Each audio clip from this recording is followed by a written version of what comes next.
Well, welcome to the Good Leadership Podcast. I'm your host, Charles Good. This is the next solo conversation in our 300th episode milestone series titled, What It Takes to Keep Rising in the AI Era. Last month, I released the series opener, a combined episode with all 6 experts of this milestone series. So if you haven't listened to that yet, make sure to check it out after this conversation. So 300 conversations in, and one pattern has become clear to me. The leaders who keep rising in this AI era are not the ones with the fanciest tools, but the ones who change how they think and work with them. In this episode, I sit down with Dorie Clark, who is an expert in the gap between how we think careers unfold and how they actually do. She has been described by the New York Times as an expert in self-reinvention and helping others make changes in their lives. She's also been named as one of the top 50 business thinkers in the world by Thinkers 50 and recognized as the #1 communication coach in the world by the Marshall Goldsmith Coaching Association. In today's episode, we explore why so many talented leaders are working harder than ever before, but feeling less certain about their futures, and what still compounds in this AI era. Now, today's conversation is not an argument against technology. It's an invitation to become more deliberate about what all that speed is helping to build. Because in a world increasingly optimized for immediate output, the leaders who stand out will be the ones willing to invest in something slower, deeper, and more durable. I hope you enjoy. Welcome to the Good Leadership Podcast. I'm Charles Good. This show is built for leaders, managers, and high achievers who want to think better, grow faster, and perform under pressure. Each episode, I sit down with leading researchers, best-selling authors, and experts to uncover what actually works, the practical tools, proven strategies, and insights you can use when the pressure is real. Because in a world that keeps changing, the edge belongs to those who can outlearn what worked yesterday, outthink what's coming next, and outperform when it counts. Welcome to the program, Dorie. Hey, Charles. Thank you for having me. Well, I like to start the conversation around these topics that I hear leaders more and more talking about these days with AI and the changes that are happening in the world. So you spent years making the case for the long game in a world that keeps speeding up. So in the 2 years since AI landed in everyone's daily work and made speed now the default setting for everyone, what has become clear to you about what actually it takes to hold a long-term strategy when the default setting for everyone now is speed? What stays with me is a quote from Herbert Simon, who is a Carnegie Mellon computer scientist back in the 1970s.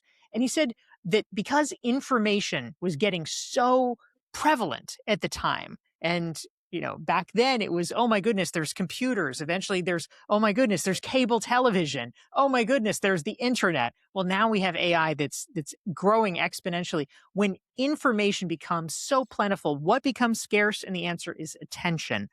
And so I think it's useful for all of us to really ask the question, as new technologies come online, what is it that is becoming scarce and therefore more valuable? In the case of AI, writing certainly is becoming more plentiful, the so-called AI slop these days. And our attention is certainly more valuable because there's so much coming at us. But I would argue that in-person and the in-person experience is becoming the most valuable. And so thinking through how we as professionals can leverage that, the relationships that we're cultivating, the in-person experiences that we're able to offer is something that, at least right now, AI can't touch. Well, and when everyone can churn out decent copy, like you said, this output is increasing exponentially. Slide decks at high speed, then simply producing more no longer differentiates you. The scarce resource I've seen becomes clarity, that distinctive point of view or that coherent narrative about who you are and a consistent body of work that reflects that. Yeah, that's exactly right. It's interesting because AI certainly can make the worst performers better. If you're not a good writer, AI can level it up so that you're average or even above average. And that is a big boon for a lot of people. But we're also seeing that everything is starting to sound the same. Now everyone's talking about, oh, what are the AI tells? Because it's become so prevalent. They've trained on certain data. They've discovered that it's effective. And now it's ubiquitous.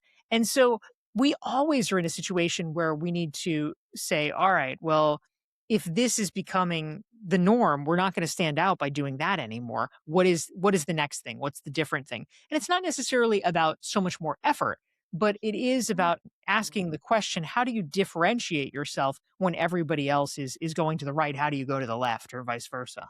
So I want to bring it down from the abstract to the emotional reality that a lot of people are living in. Because as we're describing this, I'm sure there are listeners nodding along thinking, that's me. I'm busier than I've ever been. And somehow I feel less certain than ever about what's going to happen and where the future is going. So talk to me about why you think so many smart, committed leaders are working harder than ever now, but they're feeling less confident about their future than they did 5 to 10 years ago. Well, I can certainly say for me that I feel like this year I have been working harder than probably ever because with the rise of agentic AI, which I do actually think is transformational, we have to learn a lot of new things that we haven't had to learn in quite a while.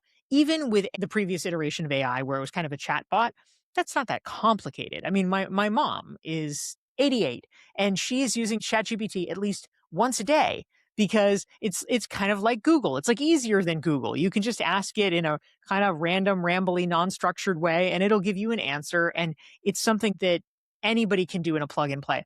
Right now, we are in a moment where there is huge potential for agentic AI, but it requires just a little bit more training or sophistication. You're doing something in a different way. And I have spent literally almost every weekend practicing. And I think a lot of people either can't or won't make the time for that. It is a little bit ridiculous, as a sort of mid-career professional with a lot of other things going on and families and work and obligations to take like 12 hours on a Saturday to sit there and play with AI and take 3 hours with AI to do a task that could take you 5 minutes because you're learning what AI can do and can't do. And you're having to explore, that so-called jagged frontier on your own. But it is also magical when you suddenly take the thing that would have taken you 3 hours and it takes AI 30 seconds and you figure out which is which. So there's a lot to learn, is the first reason why everyone feels very busy. I think also it's not just, the past couple of years in AI.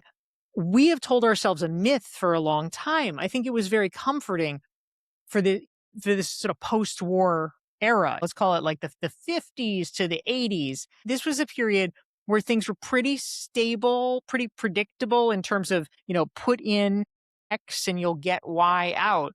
But in all honesty, starting in the early 1990s, the to mid 1990s, there were massive corporate layoffs that a lot of people maybe don't even remember anymore, but they were so stunning and so brutal. The era of Chainsaw Al Dunlap and all of that, many, many corporations, it was really severing the illusion that if you do a thing, if you do your part, you're going to have your career taken care of for the rest of your life. I think we all need to acknowledge that things can change all the time, and you have to continuously, as an employee or as a professional that is working freelance, you have to continuously make yourself valuable. No one is going to pay you for the thing you used to do. So that it's a level of autonomy that we have to claim.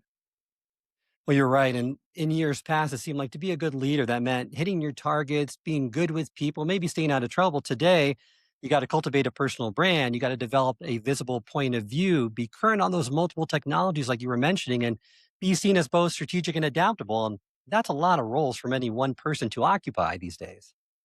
Yeah, absolutely. There's a lot of times where people don't want to engage in that because they say, well, that shouldn't have to be my job. My job is X, and I shouldn't have to do the things around it, like, creating a personal brand or whatever. I think sometimes people almost willfully misconstrue what that means. They sort of take it to the logical extreme and say, well, I don't want to become an influencer, so why should I have to do that? And of course, that's not the argument that people are making. No one is saying that you need to be, live streaming 24/7 in order to be a successful professional.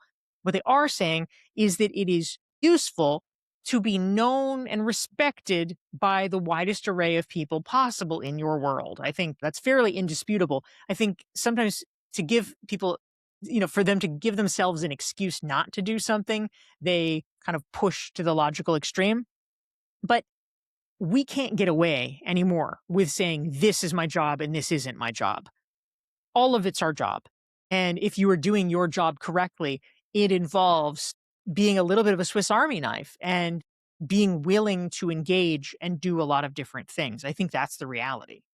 I mean, how do you think about it, Charles?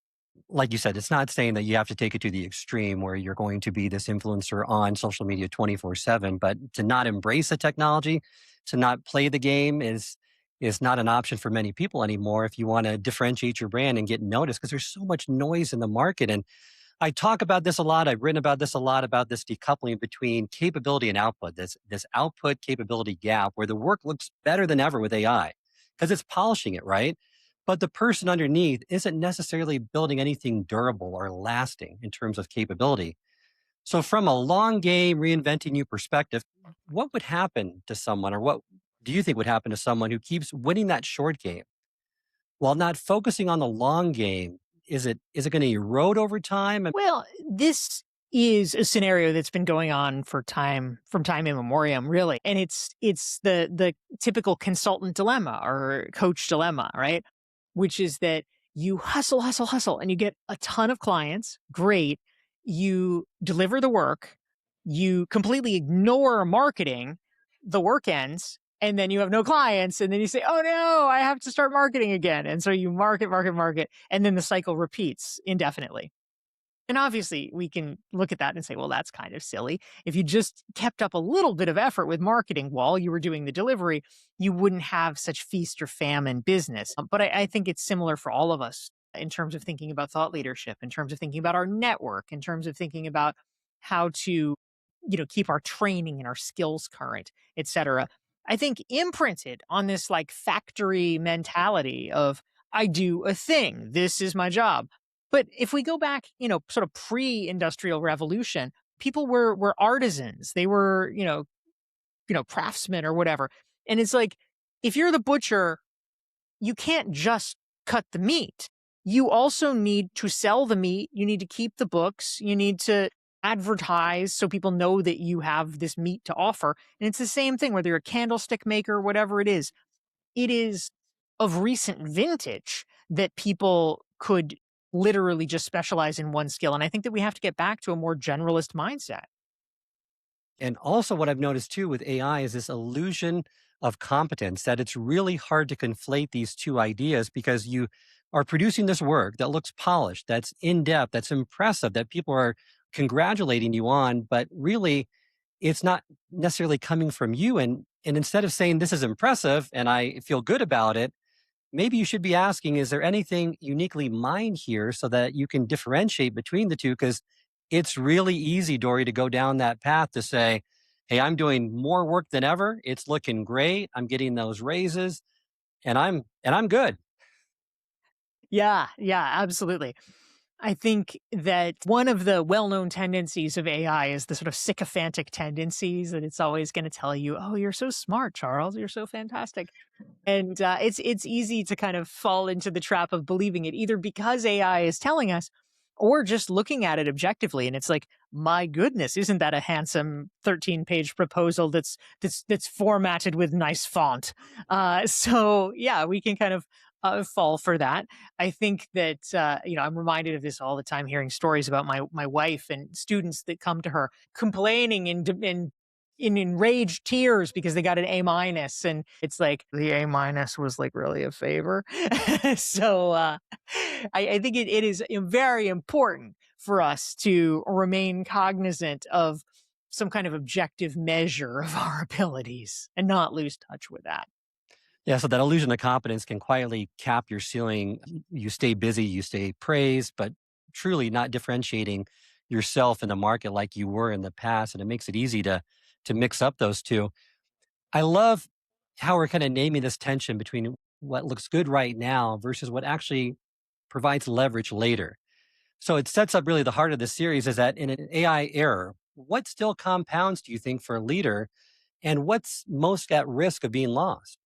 So going back to the theme about the importance of in-person connections, I think a related theme of this is depth of relationship. I like to call this the Andrew Ridgeley principle.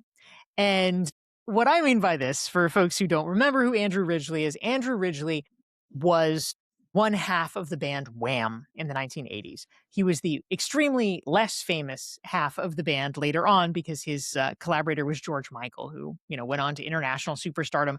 Andrew Ridgeley went on to attempt a solo career, did not work.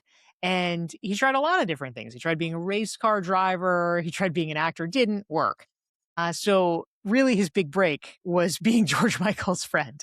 But what I think is interesting and powerful about this is he has actually managed to have a really nice life for himself where he's continued to make a ton of money off of these Wham residuals. And the reason for it was that at a really fundamental level, he was likable and he was kind and he did favors that George Michael wanted to repay. When George Michael came to his school, Andrew was like kind of this big man on campus and George was an outcast and Andrew befriended him. And so they were friends all through. And even if George's talent outstripped Andrew's, Andrew had done him this good deed early on that George never forgot. When George came out to him and said he was gay at a time when it was not cool at all for pop stars to be gay, Andrew Ridgeley didn't say, get out of the band. This is terrible. He was accepting. And that mattered to George Michael, who later gave him royalties for the song Careless Whisper, which has made him extremely, extremely wealthy. So all this is to say, I hope people are very talented. That's fantastic. But leaving aside questions of sheer talent, a thing that literally all of us can do is to be a good friend who does favors, who supports people when they need it, who builds reciprocal, loyal human relationships. And when you do that in the AI era, that is a thing that people will continually want to turn to and pay back and do nice things for. I think the likability and the sort of reciprocity is really going to continue to be key. You're right. I'm glad you highlighted the relationships that are really a compounding asset for everyone. Trust doesn't appear overnight. It's built through repeated, often small gestures over years. And that strong network gives you information, perspective, opportunities you can never find on your own. That's so important these days, especially as I see that human connection people want more and more of in this age of AI. So thank you for providing that. The other thing that I have always thought too, that the judgment that you have from building your skills over time, your ability to sift through the signal to the noise, to make good calls under uncertainty, that's a muscle developed by wrestling with hard problems, reflecting on outcomes and learning from them, not getting a polished piece of work and then having that judgment as a result. Yeah, very, very much so. Yeah, I mean, I'm curious, Charles. Tell me more how you're thinking about this. Like, how are you using AI? How are you not using AI? Like, what role is this playing for you? Well, it's really tempting because a lot of people these days, and myself included, it's tempting just to outsource your thinking to it and produce that AI slop because it's just so easy to do. The harder part of it is having it as a sparring partner. It's the human first, you writing that first proposal, then letting AI sharpen your thinking. But as we know, and I've talked to so many cognitive scientists, our brains are lazy by default. The majority of people are not going to default to the harder way, but that's how Yeah, learning cognitive gets done. misers. Yeah. Yeah. I mean, we need to have that desirable difficulties to really learn something deeply. Like Robert Bjork says out of UCLA, and people are like, no, learning should feel easy. Well, not if it's going to stick, it's not going to. Yeah. Yeah. That's great. I love that. So as AI takes away more of the bottom layer, instead of you just being this super user of AI that pushes out more and more output, the hours that it gives back to you, what should we use those hours for if we're looking from the long game perspective? What should we be building in those hours instead of just producing more? In terms of what you're producing, I mean, I can give you an example of the bets that I'm making right now. So I would say this spring, the first 6 months of this year, I have spent just an absolutely disproportionate amount of my time doing deep learning activities in a few areas. One is AI itself, because I think that you need to be conversant with the tools. This is just so important for people to get the jump on this. The example that I have, which is hard for I think most professionals to really grasp, I tried a few years ago to hire my mom's friend to be an assistant for me because she was looking to make a little extra money. And I'm like, well, this could work. She's great. She's responsible, and she was. But the problem was there had been too long of a gap in her understanding of technology. And so she didn't know how to use Microsoft Word or like Excel. And I would be like, so just save this document, send it to me, and blah, blah, blah. And she's like, how do I save a document? And it was just like, oh, there was just too much to explain there. And it's not to say it's insurmountable, but you really would have had to do 100 hours of education to get someone even to the starting line. And I don't want to be like that with AI because it is going to be an essential tool. So that's one. The second one is I have been spending a huge amount of time with video, and in particular trying to, for social media to get better on Instagram, to learn how to do that. Because again, it's not to say, I mean, AI is going to start creating video. It already can. But for right now, text is a lot easier to produce for AI than video. And so if we're thinking about competitive advantage or things that, there's less of because a person still has to do it by and large, video is one of them. And so I want to over index on that right now. And the third piece is long form content creation. So as you mentioned at the outset, Charles, I'm writing a book. It's called The Definitive Guide to Becoming a Coach. It's coming out next fall of 27, with Marshall Goldsmith and Alyssa Cohn. And so that's a kind of deep think, like hundreds or thousands of hours spent on crafting this thing that is unique intellectual property that will go out into the world. And I think that those are sort of the bets that I'm placing in the AI era. I like how you're more strategic and more deliberate with that because instead of just saying, now I can answer more emails, I can feel hyper productive, your strategic position then will likely stay the same. You need to invest even a portion of that time in assets that compound over time. And I like how you're selectively choosing those areas where you think that's going to have the greatest advantage and differentiation moving forward. And I wish more people and more leaders were more deliberate about that. Yeah, thank So, you. looking back over your career, what has really kind of changed? Maybe one realization that generally changed how you work, and how long did it take you to truly internalize that? Yeah, in terms of my career, I think about when I first was starting to write books. I wanted to write books so badly. Like ever since I was a kid, I always thought that this was such a great thing to do. I aspired to do it. And I went into it all wrong. I decided in early 2009, I was just, a few years into my business, I decided that this is going to be the year and I'm going to sell a book. And so I wrote 3 different book proposals over the course of the first 6 months of that year. And I'm like, one of these is going to sell. And of course, knowing what I know now, I've come to realize this is not the way to do it in any stretch. I mean, number one, you write 3 proposals. The publishers think you're not serious about any one of them, so it discounts it. So it's bad to have done that. And secondarily, the problem for all of them, why they didn't want them, was my platform, so called, your level of fame was not sufficient at the time. So I was not only working on the wrong thing, I was working on multiple of the wrong thing instead of what I should have been doing up front, which is the basic platform building activities. I went on to do this. I eventually did get my first book deal, but it waylaid me.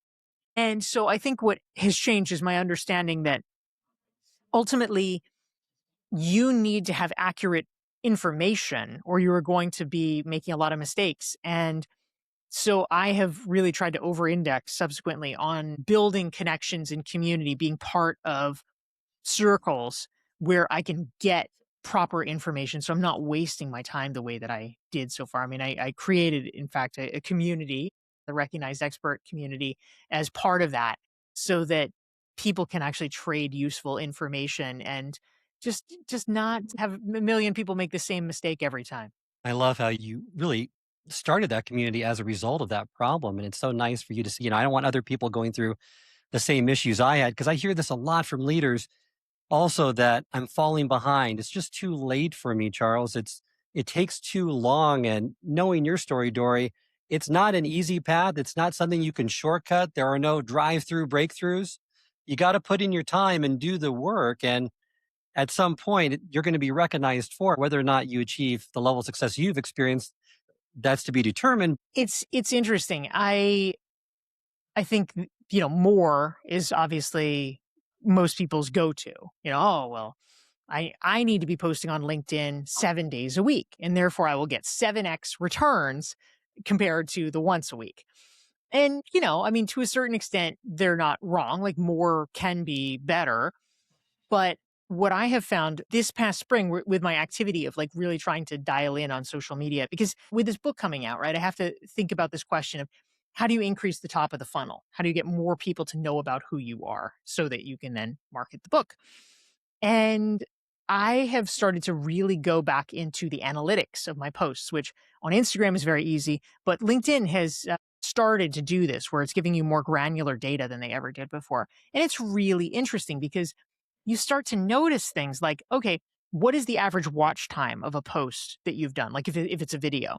And there's some where the average watch time is 30 seconds, which, for short form social media is actually pretty good. For some, it's like 9.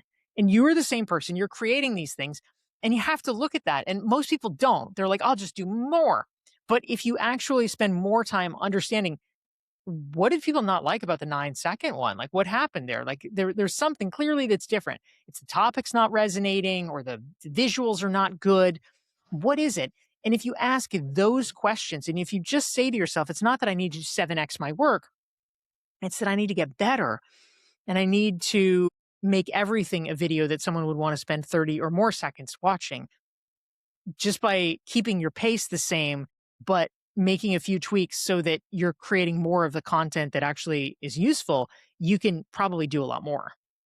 Well, that feedback is so useful. It's hard for a lot of leaders to get that honest feedback to say, I've been producing all this. Why aren't people watching it? But yeah, if you can be honest with yourself, great, so that you're producing stuff that resonates with people. And you're going to find out that a lot sooner if you have these strong feedback loops that you're looking at the analytics, talking to people, getting the necessary information to make those corrective decisions.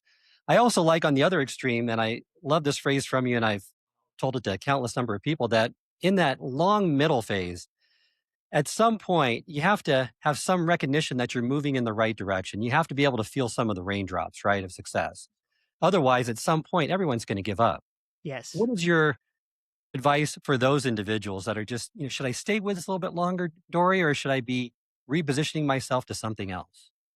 Well, I think that what's really useful here, Charles, in a vacuum, it's impossible to make that decision, right? Because you just don't know. You can keep going, and then eventually a rational person, to your point, is going to say, well, this isn't working. This is ridiculous. And they'll stop. So I think what is most helpful is your comps, like looking around and saying, well, okay, I need to investigate because for almost any goal, short of doing some kind of esoteric form of physics, for almost any goal, someone has done it before you. And so investigating what that looked like is really helpful. So I'll give you an example. I want to, my big project this year, I want to grow my Instagram following. Well, there's a woman that I know who first of all, I just wasn't even totally convinced that it could be done. Like I was like, how does a person even do this? Like I had no idea.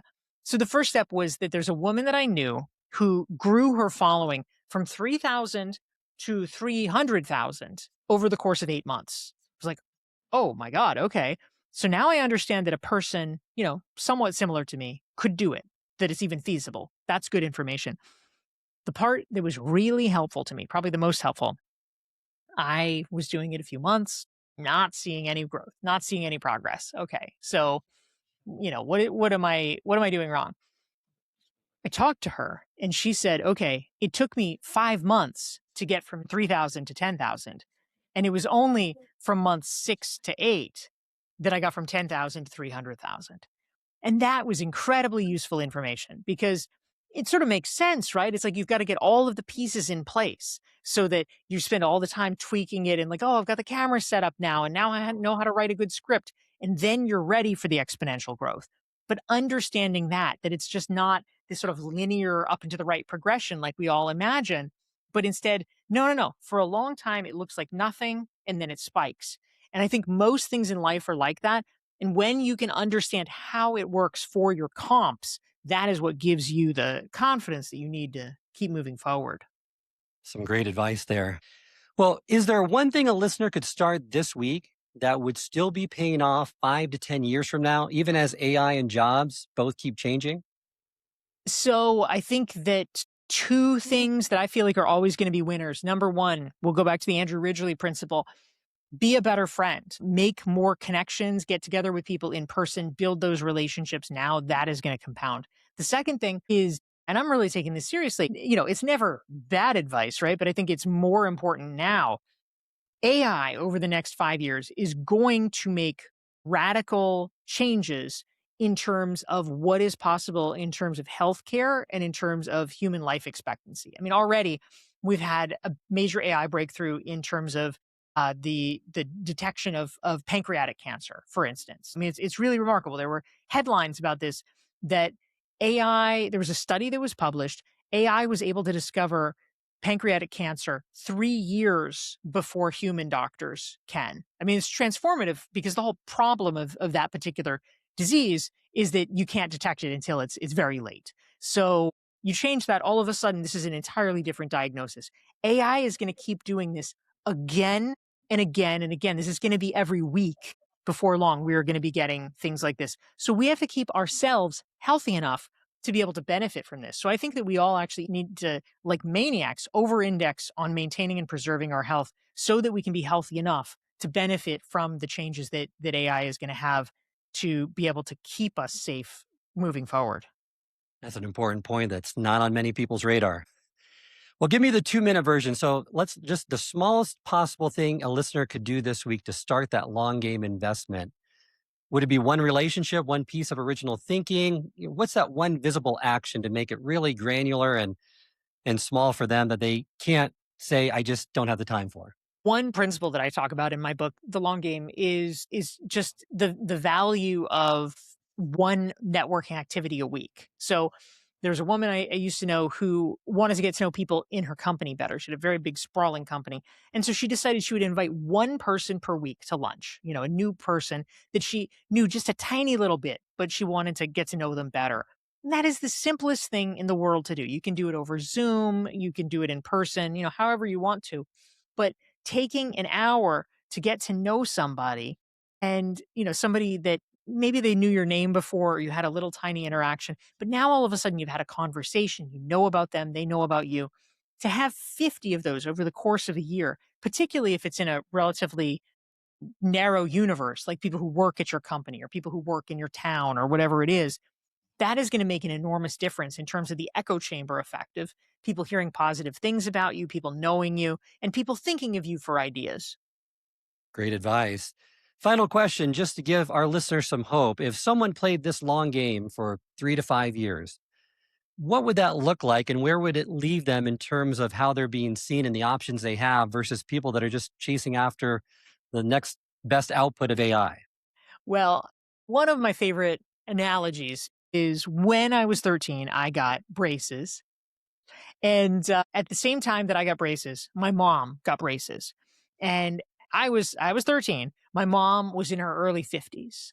And everybody, all her friends thought she was nuts for getting braces.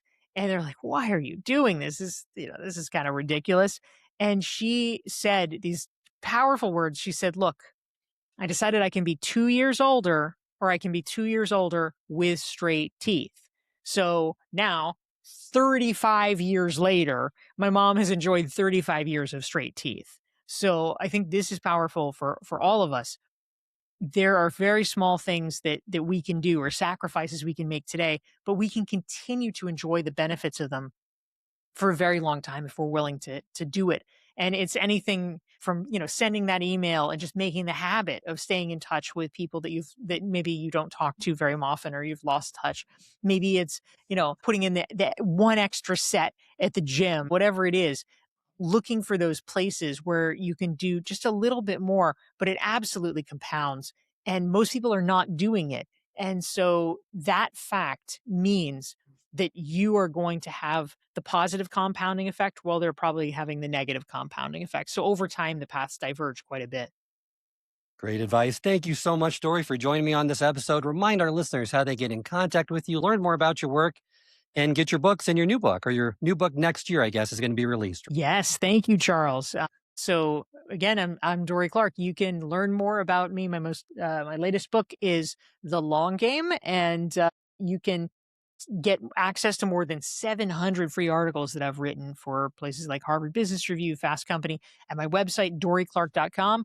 And if you'd like to join my email list where I share my very best articles and information, it's DorieClark.com/subscribe. Thank you so much, Dorie. And thank all of you for listening. As you go back into your own week, here's the invite. Let the tools make you faster, but don't let them decide what you're building. Choose one tiny long game move. Maybe it's capturing one real idea in your own words, reaching out to one person you want in your future, or take one visible step that's aligned with who you want to be and make it happen next week and the week after that.